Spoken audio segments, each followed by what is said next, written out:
customer experience isn't just for customer experience leaders. Any business leader can probably relate to this question. Hi, Jeannie. My name is Joe, and I own a small construction business. I've been curious, how can I make it easier for my customers to do business with me? Hey everyone, it's Jeannie Walters. Thank you for joining me on another episode of the Experience Action Podcast. I am really excited to answer this question today because you might be like Joe. You might be somebody who owns a business, who is a small business leader, and you're thinking, well, this is great, but what do I actually do to make it easier for our customers? So let's dive in. First of all, directly to Joe and all of you out there who are in the same boat, congratulations. Congratulations on running a business, taking that leap, being the business owner who cares about your customers enough to not only listen to this podcast, but go out there and ask the question. Thank you for doing that. Now, when we talk about making it easier to do business with us, what does that really mean? It means that we are trying to take friction away from our customers in the process of working with us. It means we're trying to get ahead of the questions that they have. It means that we're trying to communicate clearly so there are no unexpected surprises around billing or timelines or things like that. Think about yourself as the customer. These are the things that create that angst, that anxiety that causes us to tell our friends, hey, don't use that company because this is what they put me through. So let's dive into a few ways to make things easier for our customers to do business with us. Number one, I would say, is communication. We need to communicate clearly and proactively. Customers don't want to chase down answers. Sharing a simple timeline or what to expect guide when you are first talking to a prospect or customer can really help set the stage and expectations that we are here for you. Most construction projects are not something that people do every day. So if I'm the customer, this might be all new to me. What can we do to help them understand and feel empowered and educated and confident going into the project to begin with? Thinking about how to set those expectations in ways that are both enlightening and empowering and not condescending can really help. You know, a couple of years ago, we had a standard update on our HVAC system here at home, our heating and air conditioning. And the technician that they sent, I think he was very skilled at what he did, but we complained. We complained because he showed up reeking of cigarette smoke, and everything he looked at, he kind of said, oh, I would have done this differently. This wouldn't have gone here. This is a bad thermostat. And that's not really what we were looking for. We were looking for the standard evaluation, maintenance, all of those things. We had used this specific company before, but that technician left such a bad feeling with us that we started shopping around. Now, was the maintenance handled and the update handled in the way it was supposed to be? Sure. We got, quote unquote, what we paid for. But the experience of it is what drove us to start looking around at other options. So those are the types of things that if you're not really articulating to your staff, if you're not making sure that everybody understands what are the standards of how we interact with our customers, what are the standards of how to set expectations about what to expect, then that can really lead you astray. That can lead your customers astray because that is the experience for them. So as you think about how to prepare your customers for what to expect, think about it in a way of, okay, they are spending probably a lot of money. They are investing a lot of time and focus and energy and attention. How can we really respect that and honor that and appreciate that? Well, if we tell them what to expect, and then we send a technician out like that who maybe isn't living up to that, that's going to create disconnect. So part of setting those expectations is making sure that everything we're doing inside the organization is being built to uphold those standards and expectations. So it's not necessarily just saying, hey, here's what you should expect and hoping for the best.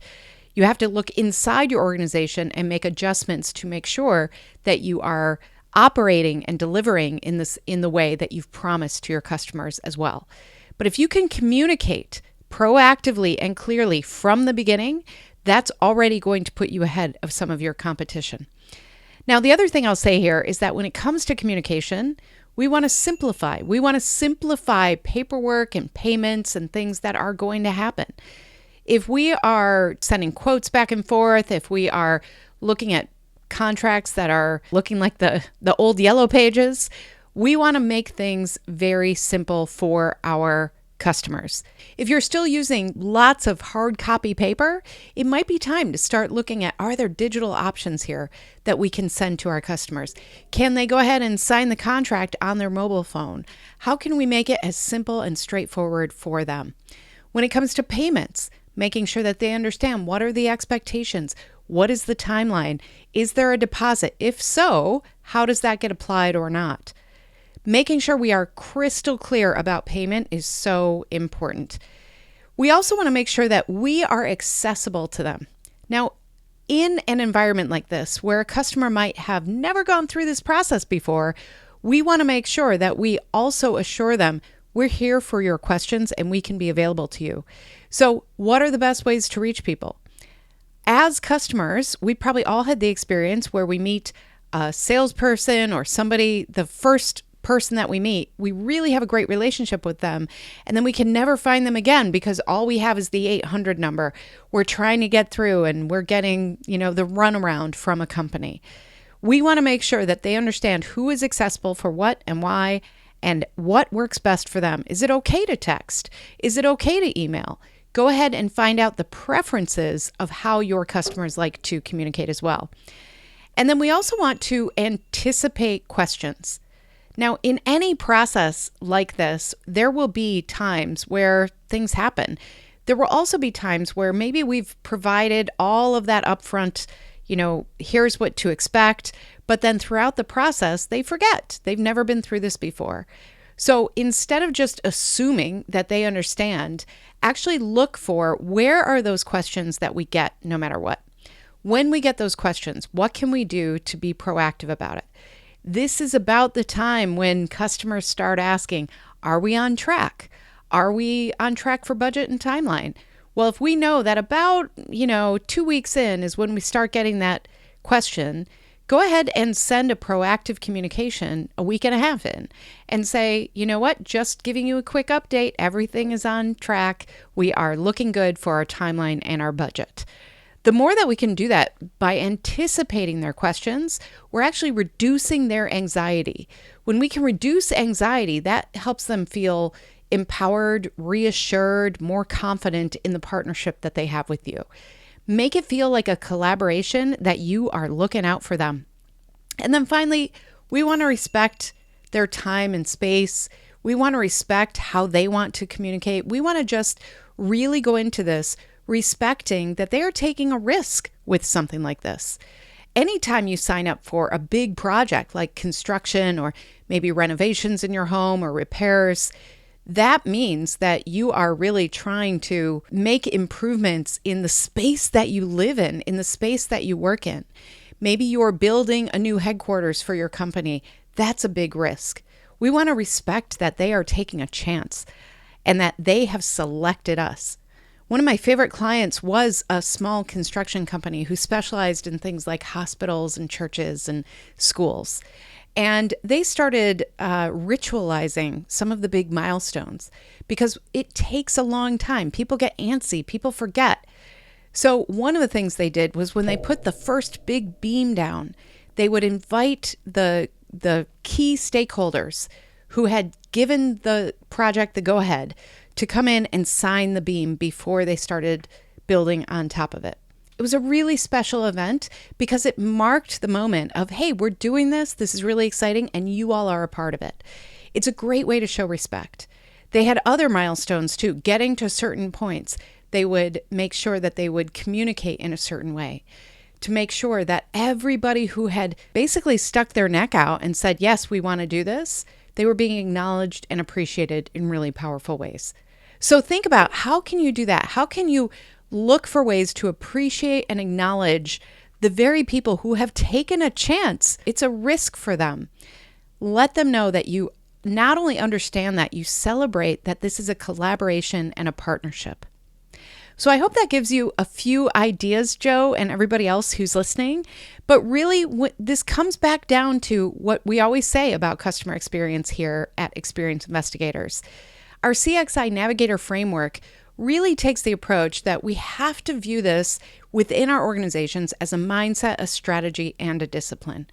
So if you can really make sure that you are understanding your customers, you are helping everybody in your organization understand how important it is to show up a certain way for your customers, to really deliver on the expectations that you've promised, then that will lead to better strategy around being proactive. The more proactive you can be in your communication, that will eliminate some service costs. That means that fewer repairs, fewer angry customers, all of those things. And really, the discipline is about making sure that you're doing this again and again in the same ways, so that by the end of one project, you can count on, oh, we're going to get so many referrals from this. They're going to be so happy and give us a great review. Whatever it is that you know will happen because you are consistent in how you deliver. So this was a great question. For anybody listening, don't forget we have a lot of free resources for you at Experience Investigators, including our CXI Compass, which helps you identify where do we need to invest our time and attention, where should we put our effort around customer experience. So I hope this is helpful. We love your questions. Don't forget, you can always leave me a message at askjeannie.vip, and I will hopefully answer your question in an upcoming episode of the Experience Action Podcast. Until then, thanks for everything you're doing, and let's continue to collaborate for the benefit of our customers. See you next time. To learn more about our strategic approach to experience, check out free resources at experienceinvestigators.com, where you can sign up for our newsletter, our Year of CX program, and more. And please follow me, Jeannie Walters, on LinkedIn.